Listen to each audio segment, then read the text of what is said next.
madaxweyne ku-xigeenka jamhuuriyadda Soomaaliland mudane Cabdiraxmaan Ismaaciil Saylici ayaa maanta si rasmi ah uga furay garoonka Lamsey Stadium ee magaalada Burco tartankii ciyaaraha gobolada Soomaaliland taasoo ciyaartii ugu horeysay ay maanta fooda isku dareen xulalka ka socday Togdheer iyo Maroodijeex waxaana xaflad ballaaran loo sameeyay furitaanka tartankan ciyaarta ugu horeyn halkaasi ka hadlay madaxweyne ku-xigeenka Soomaaliland mudane Cabdiraxmaan Cabdilaahi Saylici waxaanu sheegay inuu aad ugu faraxsan yahay in 4 sano kadib uu tartankan qabsoomay isla markaasna uu mahadnaq ballaaran u soo shirkadaha isgaarsiinta iyo cid kasta oo gacan weyn ka geysatay qabsoomidda tartankani salaan kadib waxa maanta dhamaanteen farxad inoo ah in halkan aynu ka furno ciyaarihii gobolada Soomaaliland oo muddo 4 sano la qabanin in maanta loo soo raqasheen ku qabanno gobolka Togdheer gaar ahaan magaalada Burco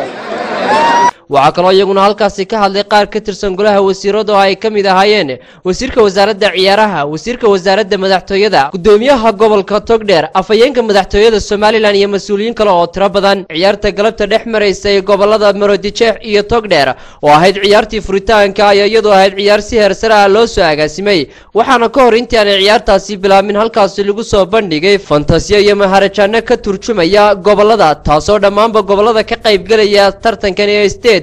ay bulshada hortooda soo mareen isla markaasna ay soo bandhigeen dhoolatusyo waxaana dhammaanba goboladani intooda badan hogaaminayay maayirada iyo gudoomiyaasha gobolada tartankani ka qayb galaya ciyaartani galabta dhex martay labada gobol ee Maroodijeex iyo Togdheer ayaa ahayd ciyaar aad u kulul isla markaana soo jiidatay indhaha dadka waxaana isla qaybta hore ciyaartaasi gool ku hormaray xulka gobolka Maroodijeex taasi oo qaybtii dambe ee ciyaartana xulka ka socday gobolka Togdheer ay keeneen goolkii barbardhaca ciyaartaasi oo ahayd mid aad u xiiso badan ay ku soo gabagabowday barbardhac hal gool iyo hal goola markii ciyaartaasi dhamaatay ayaa tababaraha gobolka Togdheer Master Dombir iyo qaar ka tirsan ciyaaryahanada ka kala tirsan gobolada Maroodijeex iyo Togdheer ay sheegeen inay aad ugu faraxsan yihiin ciyaartani ay galabta ku ciyaareen garoonka Lamsey Stadium ee magaalada Burco